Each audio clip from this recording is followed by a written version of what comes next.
On today's podcast, we revisit the 2017 season and the game plan, a series we did with Terry Shea, who recently was the head coach of the Aviators in the Spring League. He's been an NFL coach, an FBS coach, and also is an NFL draft consultant, primarily working with quarterbacks.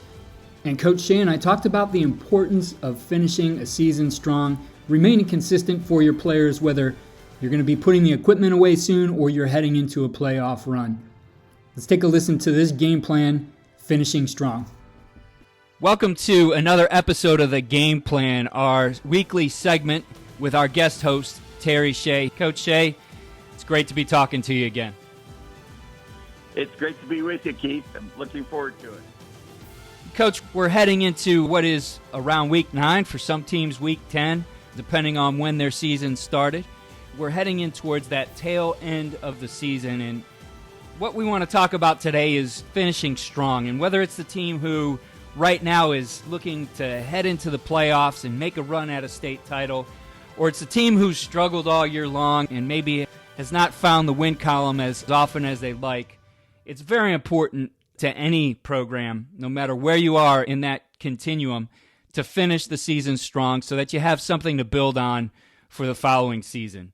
Coach, so looking at that and thinking back on some of the teams you had, what's the first thing that comes to mind for you when you think of that idea of finishing strong? Well, I can really relate to both ends of the spectrum. Having coached so many years in college, a number of times we were going down that path toward an opportunity to play in a bowl championship game. And then there were other years where you were hoping you could win one game at the end of the season. So I can relate to both. And I think it comes down to a coaching staff keeping their consistency in their approach and in their routine in terms of how they go about preparing their team each day, as they did when they first started the season. So I think players will respond to consistency, and they'll see a lack of consistency toward the end of the year. And if that's the case, sometimes you lose your players, you lose your locker room. So keep that consistency in front of your players and keep your approach very solid and very forthright. And I know you'll have a chance to finish the season the right way. I know as we head into this part of the year, the focus of the players is important. Most high school teams have those dual sport athletes. I know for a lot of those dual sport guys, some of their teammates are hitting the open gyms right now. They're doing a little preseason work as they get ready for basketball, or maybe it's open mat for the wrestlers. Some teams have hockey players thinking about ice time and what their other teammates are doing. Let's talk about that team maybe that's struggling and those players, and a lot of times those are some key players for you because they're very athletic.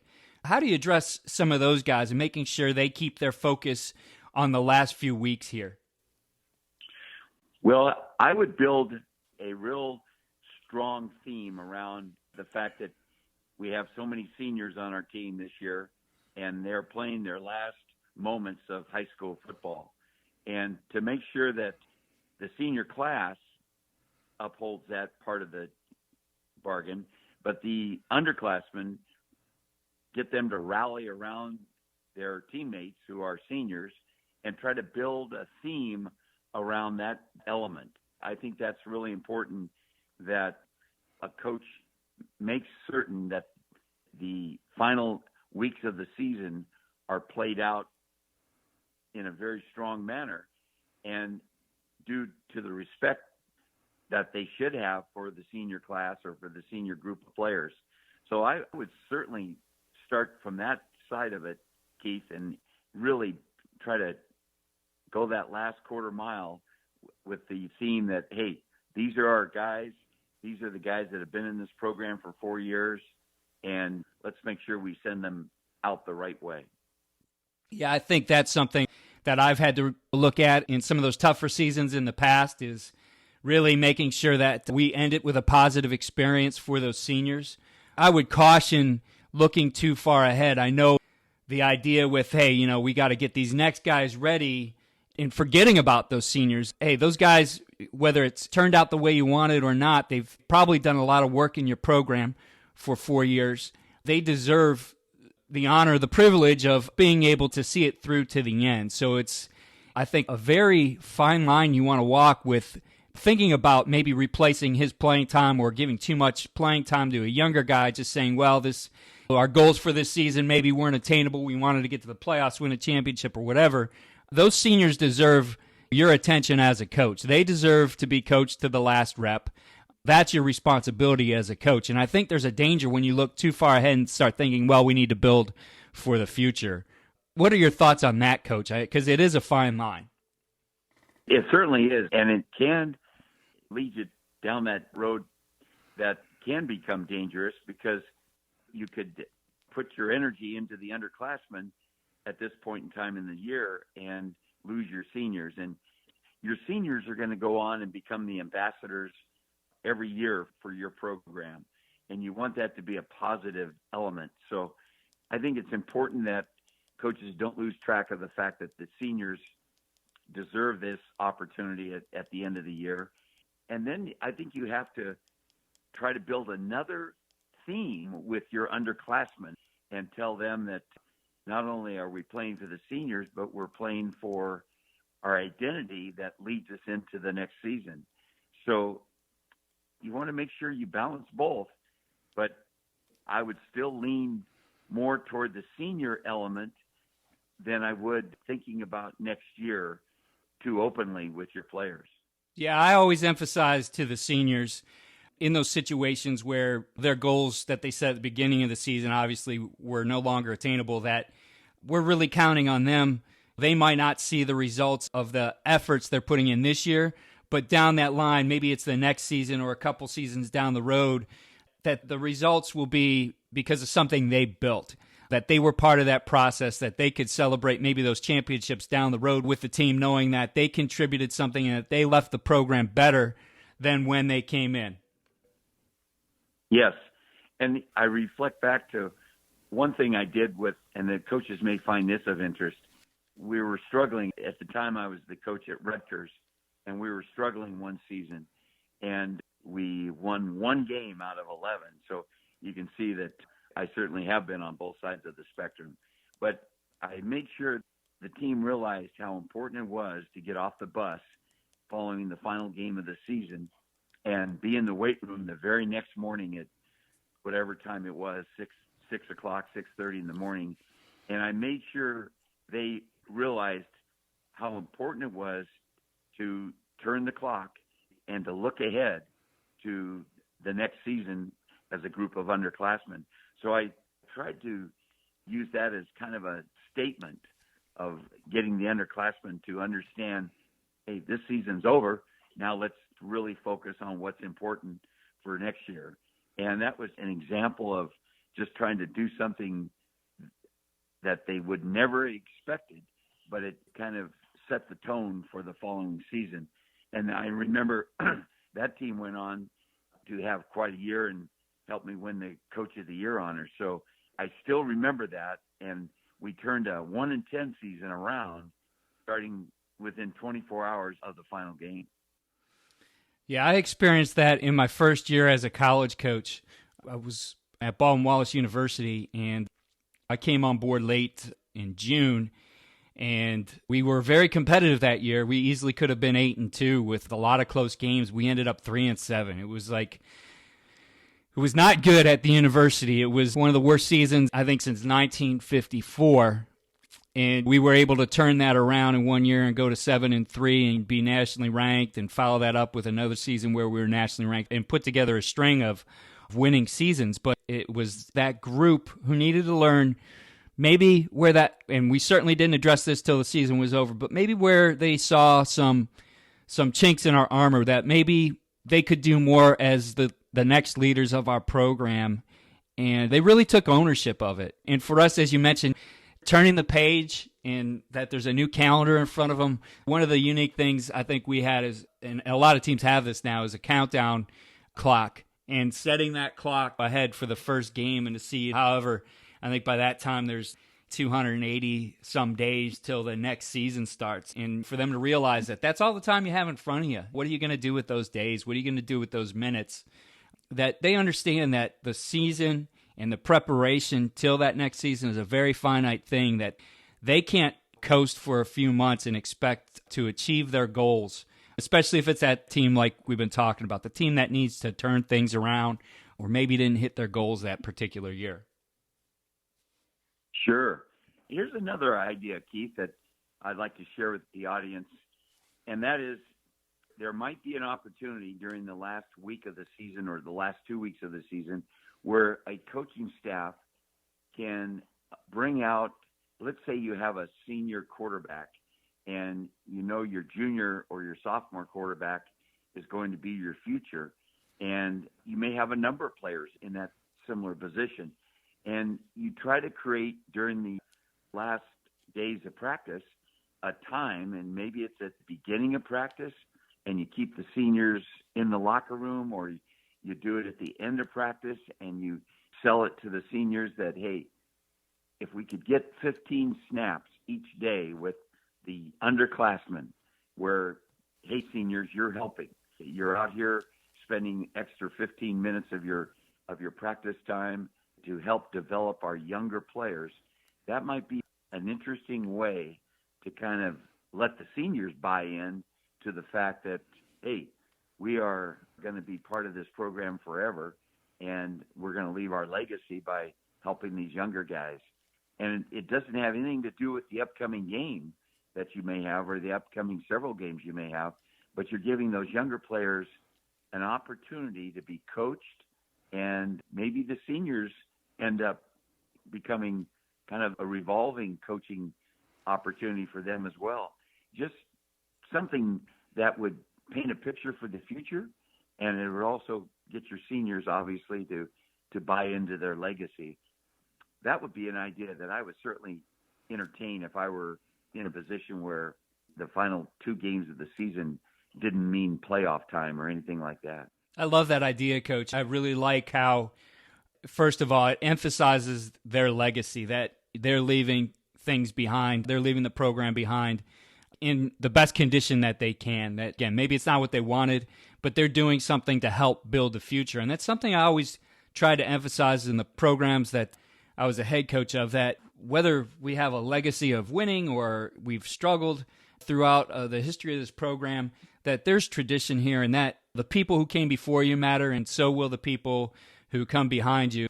It's important to leave your mark on it. So I love that idea. I think it certainly would bring a lot of excitement to those underclassmen to see that they're out there, what it's going to look like next year. I think it also maybe wakes them up to, hey, maybe I have a little bit of work to do myself here in order to make this the product that I want in the next season. So I think it serves 2 purposes for you, with the legacy as well as, boys, we got some work to do. I would agree with that, and I would really encourage the coaches to consider ending their season with this kind of a balance, and particularly if you weren't tied into a playoff do-or-die kind of game. And to me, that's a great way to finish your career if you're a senior, and it's a great way to handle the program as a coach, giving leadership to the future. Absolutely. And obviously, Coach, let's spend a little time talking about the flip side of that, the team that does know that they're moving forward, that maybe they've secured a playoff spot here, maybe they've secured their championship in their league, but they know that they're going to be moving on. We want to approach that in a way that we're finishing strong as well. You always hear you don't want to limp into the playoffs. You don't want to back into the playoffs, that they want to be continuing strong as well. And I think it requires that balance that you mentioned in the beginning, that you certainly can go out and maybe make the mistake, especially as a coach, that, geez, we need to work harder now. The playoffs are right around the corner. And as one of the former coaches I worked with says, you don't want to sharpen the blade dull, that you have to be careful. You have to balance that. And as we talked about last week, maybe even make some adjustments to what you're doing moving forward in the late season. I love that phrase about sharpening the blade dull. I still think, Keith, I remember many different bowl experiences I had, and the more demanding you are as a coach, make sure that the little details that were so important to your program in August and September are still the cornerstone of your program in late November. So I would still encourage the coaches to be as demanding as they can be. Make sure they don't let any of the details slip through the cracks. And again, we go back to last week's discussion.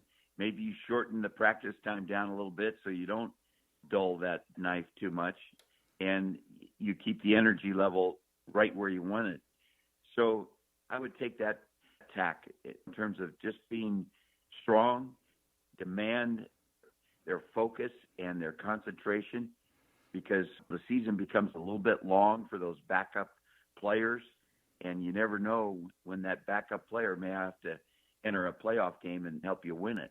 So be on the alert if you're a coach getting ready to play a very important playoff kind of game.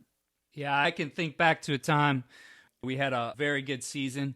I think it was 2004 for me, and we went in that first week of the playoffs. We won our playoff game, but in that game, we lost our all-state center.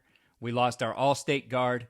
We lost one of our starting receivers actually early in the next game, and it was critical that their backups were ready. And fortunately, we had all year long really develop our number twos and found them playing time, that you can't get to this part of the year and forget that group. Maybe it's your JV group who, as you hit the playoffs, they no longer have that game week in front of them. You have to find some incentive. And maybe it is as simple as what you went back to before, is making sure with that group, you give them some time and reps in practice and let them be coached up by the older kids so that they see some incentive that they're still developing moving forward. I certainly appreciate that, because you hear this consistently through the college ranks about how we go to a bowl game, and it's not just about the bowl game. It's the fact that we get 21 more practices and the younger players get better and better. It's like having another spring practice. Well, you don't have to necessarily go to a bowl game when you're in high school, but you can still capture that same progression that college teams do when they get those extra practices.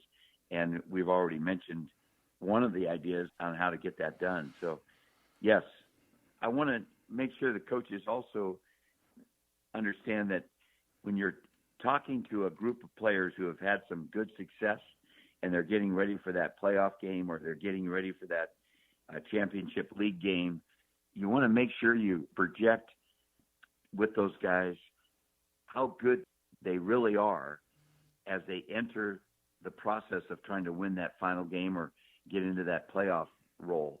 And I think it's important you paint a picture as to, here's where you guys are right now, but just think how great that picture will be once you get to this particular level of execution and performance. And you keep pushing that acceleration toward becoming as good as you can be, and don't settle for anything less. I know I've done that with a couple of my college teams, and boy, it seems like they really excel and they play at a very high level because they understand where that level of excellence can take them. And that's a great way to instill confidence in your players as you get ready for that final critical game. Coach, some great suggestions here today for all of those teams that are out there, no matter where you are on the spectrum of wins and losses right now. We certainly wish every team out there, every coach out there, the best of luck as you finish this season, and encourage you to do your absolute best to finish it strong. That's certainly right. When you win the coin toss, make sure you know whether you want to take the ball or kick off. That's going to get you started. Absolutely, Coach. Well, I look forward to next week. We're going to talk about traditions as teams do get into that final week of their season, some ideas for how you can continue to build your program, and if it's your first year in a program, instill some traditions of your own. Great, Keith. It's my pleasure being with you today.